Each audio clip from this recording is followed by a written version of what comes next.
Mencapai generasi kedua, pemain mendapatkan jenis Pokemon baru yang sebenarnya hampir saja tidak akan pernah ada. Karena pada dasarnya generasi ini bahkan tidak pernah terpikirkan sebelumnya untuk hadir di franchise Pokemon. Untungnya hingga saat ini generasi Pokemon tetap berlanjut. Di generasi ini pemain akan mendapatkan beberapa nuansa baru dalam permainan. Memiliki beberapa hal menarik untuk menuntut pemain menciptakan tim baru yang lebih kuat dan berguna. Dan faktanya di generasi ini ada beberapa Pokemon yang bisa dikatakan sangat bagus digunakan dalam tim, bahkan mungkin kamu pernah menggunakan mereka. Seperti biasa ada seseorang yang meminta best team Pokemon Gen 2 bang. Dengan senang hati akan aku buatkan. Ini sesuai apa yang pernah aku ketahui tentang mereka. Yaudah, mari langsung saja kita masuk ke daftarnya. Let's go. Lantern. Mendapatkan tipe elektrik di awal-awal franchise Pokemon tampaknya cukup sulit. Jumlah mereka yang terbatas menuntut pemain mencari satu dari sedikitnya mereka untuk digunakan dalam tim. Lantern adalah salah satu yang cukup diincar. Pokemon ini terbilang bagus dalam segi kombinasi tipe dan juga jumlah statistiknya. Kamu dapat memaksimalkan kekuatan Lantern dengan HP-nya yang cukup tebal. Dan jangan lupakan jika ia hanya lemah terhadap ground dan juga grass. Di masa itu kedua tipe tersebut cukup jarang digunakan. Dan Lantern juga tidak akan lemah apabila ia berhadapan dengan tipe water. Maksudnya tipe elektrik. Kedua tipenya mendukung satu sama lain dan membuat ia menjadi yang terbaik dalam tim pemain. Togetic. Pasti sangat berkesan saat kamu mengingat masa-masa di mana kamu mendapatkan telur pertama di generasi ini. Itu pun jika kamu pemain lama. Telur tersebut adalah salah satu ciri khas yang dikeluarkan oleh generasi kedua. Menetaskan ia dan mendapatkan Togepi. Kemudian kamu dapat mendapatkan salah satu Pokemon tipe normal flying pertama di generasi tersebut. Karena kebanyakan pemain menyayangkan untuk meninggalkan Pokemon manis ini, pada akhirnya ia pun akan terus dibawa dan membuat kamu mungkin sadar tidak sadar telah mengakses kekuatannya dengan sangat baik. Togetic yang manis memberikan kesan yang juga terbaik. Donphan. Apakah cuma aku atau ada orang-orang yang juga rela-relaan mencari Penpi di awal rute untuk dimasukkan dalam tim? Menggunakan ia dan mendapatkan Donphan yang juga terbukti kuat. Ia yang merupakan Pokemon dengan tipe ground mendapatkan kekuatan yang cukup baik dan membuat aku menyukai Pokemon ini. Donphan punya total statistik yang tinggi dan memaksimalkan attack hingga defense-nya hingga 100. Dan jangan lupakan saat level untuk mendapatkannya terbilang cukup rendah. Karena hanya dengan meningkatkan Penpi hingga ke level 25, pemain sudah bisa mendapatkan gajah tanah tersebut. Quagsire. Ini menjadi andalan semua orang di generasi kedua sejauh ini. Bahkan hingga saat ini, Quagsire masih menjadi salah satu Pokemon yang cukup baik untuk terus digunakan. Di balik wajahnya yang tampak konyol, namun ia menyimpan sesuatu yang luar biasa berguna di masa itu. Dengan kombinasi tipe water dan juga ground, Quagsire langsung memperkenalkan Pokemon dengan satu kelemahan, tapi ya kelemahannya tersebut masih bisa diatasi oleh tipenya tersebut.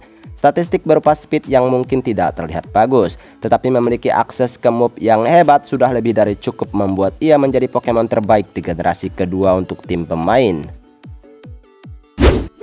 Heracross. Mengalahkan gym leader Pokemon tipe normal di masa itu merupakan salah satu masalah besar. Heracross menjadi Pokemon yang cukup dicari di masa itu meskipun mendapatkannya juga cukup sulit. Dengan kombinasi tipe bug dan juga fighting, Heracross menjadi yang cukup baik untuk digunakan di masa itu. Jumlah statistiknya yang berupa attack-nya yang tinggi telah meningkatkan popularitas penggunaannya di dalam permainan. Meskipun kombinasi tipenya mendapatkan lumayan buruk dalam segi kelemahan, namun tetap saja pemain akan mengakui seberapa kuat serangga petarung ini. Ampharos. Tidak lupa bagi siapapun di generasi kedua untuk mencari domba elektrik ini. Karena faktanya selain menggunakan tipenya adalah keuntungan besar, kekuatan dari Ampharos juga adalah yang cukup jelas menarik minat pemain untuk mencarinya dalam rerumputan Johto. Ampharos memiliki akses ke move tipe elektrik dengan sangat baik. Ability-nya yang menyetrum lawan membuat ia juga sangat bagus untuk digunakan. Jumlah statistiknya yang ia berikan lumayan berada di atas rata-rata. Dan memiliki total statistik yang tinggi di bagian special attack menyesuaikan seberapa banyak move spesial yang ia juga gunakan. Umbreon. Mungkin daripada Espeon, Umbreon adalah yang paling populer untuk dievolusikan di generasi kedua ini. Apalagi di masa itu pertama kalinya game Pokemon memperkenalkan sistem siang dan malam di dalam game. Umbreon yang merupakan tipe Dark memanglah menyediakan kekuatan yang juga sangat memuaskan. Dan fakta juga dari semua evolution ialah yang paling populer ditemani Sylveon. Umbreon memiliki tampilan yang simple dan warna yang juga gelap tapi tidak memperburuk dirinya. Total statistik jangan ditanya lagi. Sudah pasti ia memiliki jumlah base stat yang juga sangat tinggi. Dan inilah alasan mengapa ia juga merupakan Pokemon terbaik untuk digunakan dalam tim di generasi kedua tersebut. Crobat. Membenci Golbat bukanlah hal yang tidak wajar, karena faktanya membenci Pokemon ini sangat diwajarkan. Namun Pokemon tidak menginginkan Golbat dibully oleh pemain, maka dari itu mereka pun memperkenalkan evolusi lanjutan yang hanya bisa didapatkan melalui prinsip yang tinggi, dan membuat kamu harus mencintai Golbat mau sebenci apapun kamu. Crobat memang sudah menjadi andalan di generasi ini.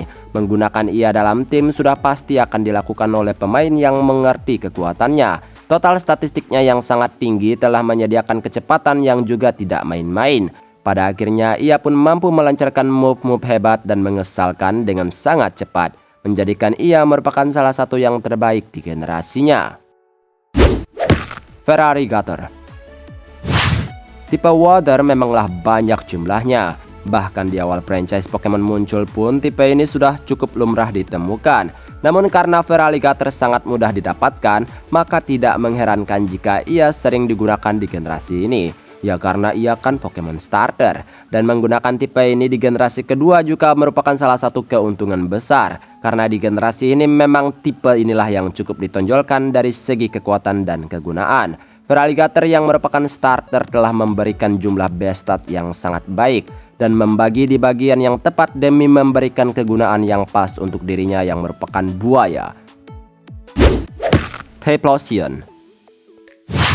Dan yang pertama adalah Pokemon starter, pilihan teman-temanku di generasi kedua ini.